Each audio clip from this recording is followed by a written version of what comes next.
Today we are going to look at, we're still talking about, of course, the future time.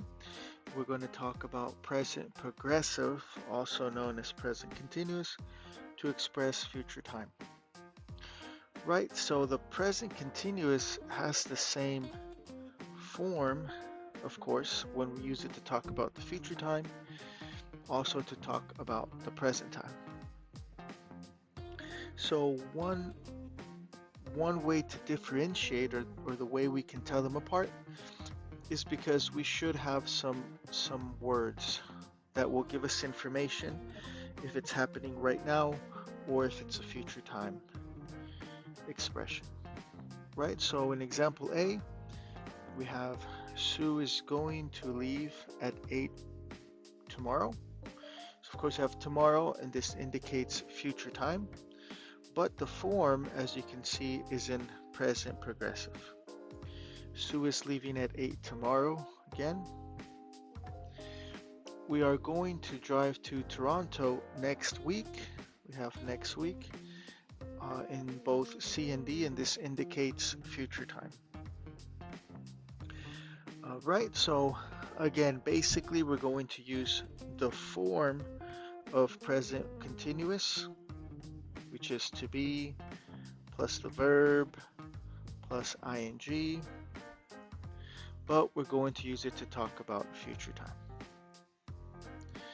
Now, here in this table, we also have some common verbs used with this expression, such as come, do, drive, fly, go, leave, meet, return, spend, start, stay, and take.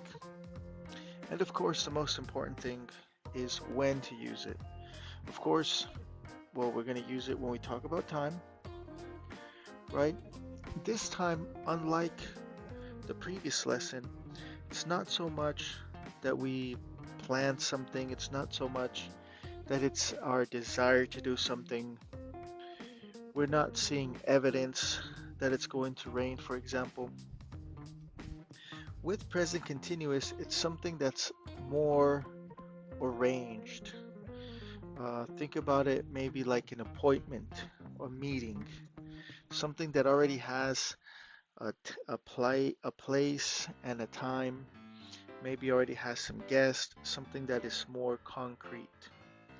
Right, so in this first example I have for you, says, we are visiting my grandmother next summer.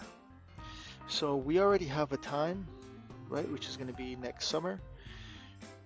We have who we're going to visit, my grandmother. We have who is going to visit, which is we.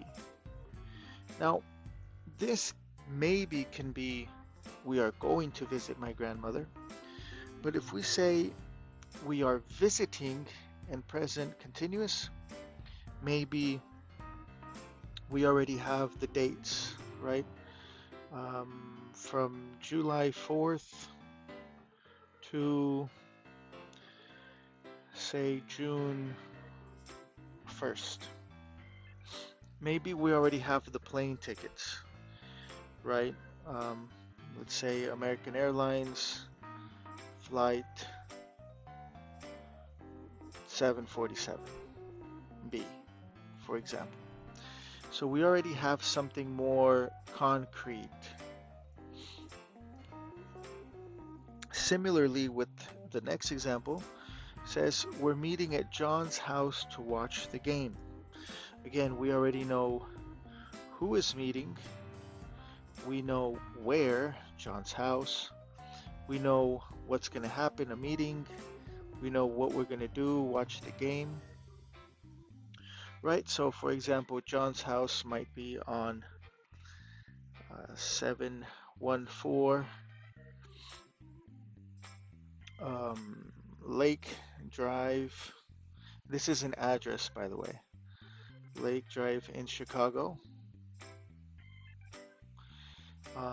The game, who's playing, maybe, well, since we said Chicago, maybe the Bears versus the Patriots.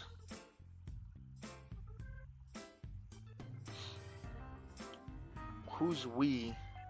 Well, maybe it's I. and Jane, and let's say it's Rob. So this is already a meeting, an arrangement, something that is already, we have a time, we have a date, we have a location, something that we've already set up, something that we've already arranged. Um, Another good example of this would be something like a doctor's appointment.